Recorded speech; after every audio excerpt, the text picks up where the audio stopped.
Tisto pred mano je trdnjava Imotski, predvidevam.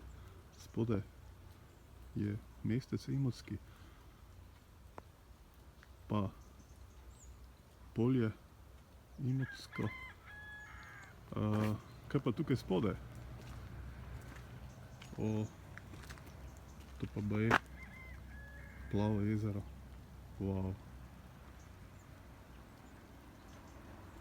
Že ko sem se sem pripeljal,